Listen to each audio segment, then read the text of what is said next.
guess there's really only one way I can start this, given the unusual audience we have today, and that would be... You've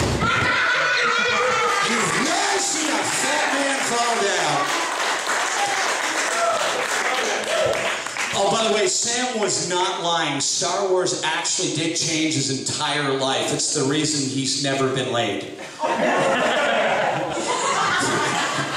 That's what you call the dark side of the Force, my friend. Come on over. We have sex here. Use the Force, Luke. I love that he knew the name of the Bear Grylls show, too, because what I got sitting in the front is like men versus fashion. Guess what? Man lost. Sorry, dude, it's that simple, but... have you, I don't drink, and this is a problem because I have an overactive brain, and probably the reason why I was a fall-down alcoholic for 16 years was because people were feeding me drinks to get me to shut the fuck up. But, either way, that whole violent streak kind of put an end to that. But I hit this point now where like I drink way too much caffeine and I smoke too many cigarettes and I've got insomnia. And I'm up until like 10:30 in the morning before I go to bed. My brain and my mouth just come into like direct conflict with each other. It's like my brain is going 98 miles an hour, and so the thought just decides it's going to find the path to my mouth without having to get through the traffic jam up there. Has anyone ever had a night like that? Where you think you're actually thinking something, but you're not. You're fucking saying it? Yeah, that can be kind of inconvenient. I had that happen to me last night. I was out last night, and I was feeling all flattered because, I had a girl behind a bar look at me, and she's, I told her I was almost 36 years old. And she's like, oh, no, I don't believe that. I need to see your ID. And I figured she was just, kind of being smooth. And she checked my ID. She goes, holy shit, you actually are almost 36. I was like, yeah, I think I look my age. She goes, no, you've got really young eyes. Now, what I thought I was thinking was, well, if you think my eyes are young, you should see my penis. It doesn't look a day over 20, I promise.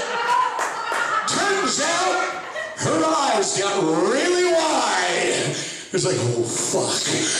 And I just went into rictus grin mode. I was like, for like 2.5 minutes. Yeah, it's like, holy shit, what do I say now? I don't trust myself. And then she looks at me and she's like, do you have your phone on you? I was like, yeah. And she gives me her number.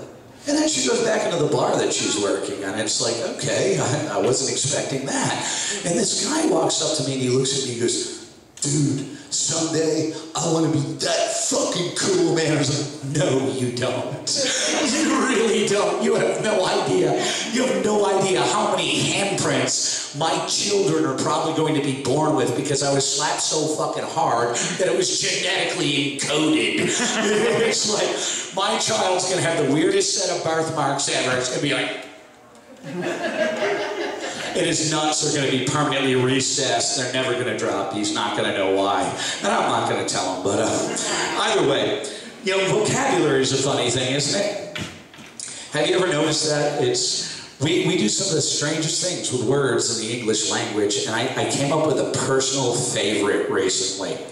Okay, the proper medical name for a crippling fear of long words is actually the longest word in the English fucking language. It is hippopotamonstrosesquipedaliophobia. That's just fucking mean, man.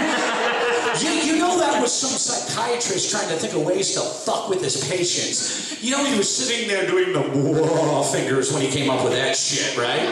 He comes up with a name and he's like, face your fears, bitch! I mean, that's just cruel. If you actually had a crippling fear of long words, you would die of a fucking heart attack the first time one of your buddies asked what your condition was called. I mean, it's like, wow, really?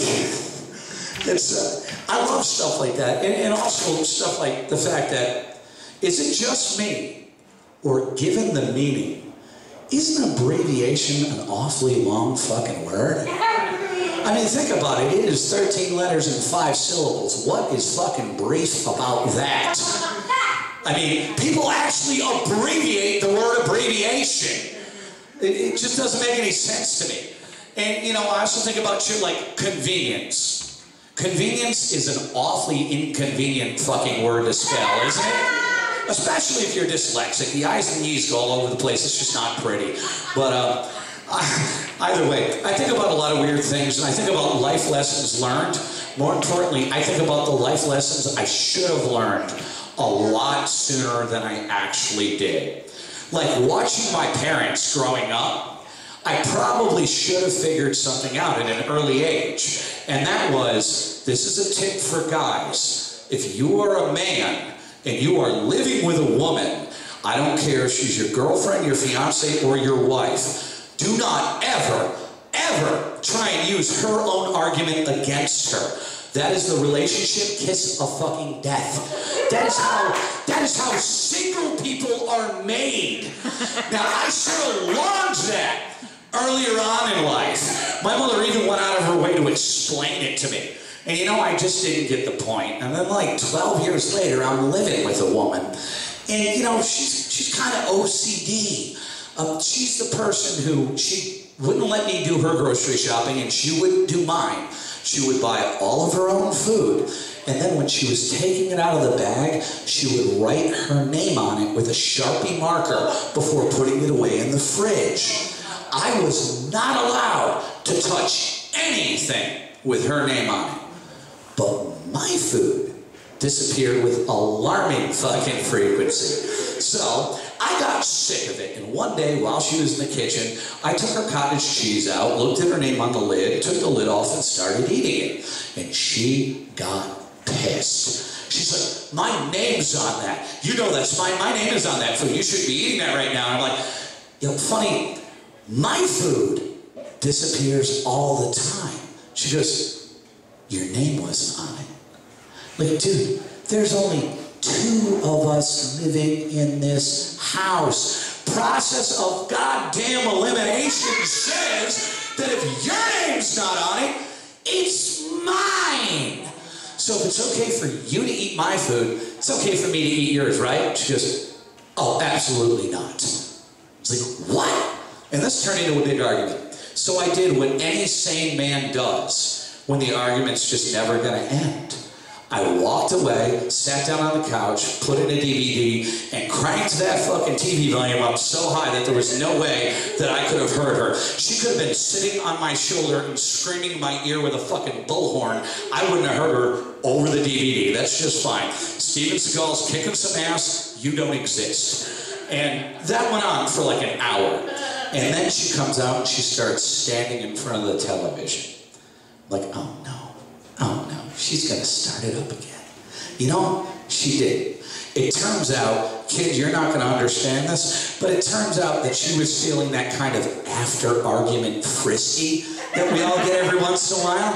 And she walks over and she grabs my belt and undoes my belt and says, turn the TV off. So it's like, okay, turn the television off. And she gives me a blowjob. And I just looked at her, I was like, thanks. She goes, aren't you gonna return the favor? I said, absolutely not. She goes, why the hell not? I said, well, you made it very clear about an hour ago that I'm not allowed to eat anything that belongs to you. She goes, when I gave you a blowjob, I even swallowed. I said, yeah, but you also made it clear you've got no problem eating what belongs to me. Yeah, so anyway, I was living by myself after that.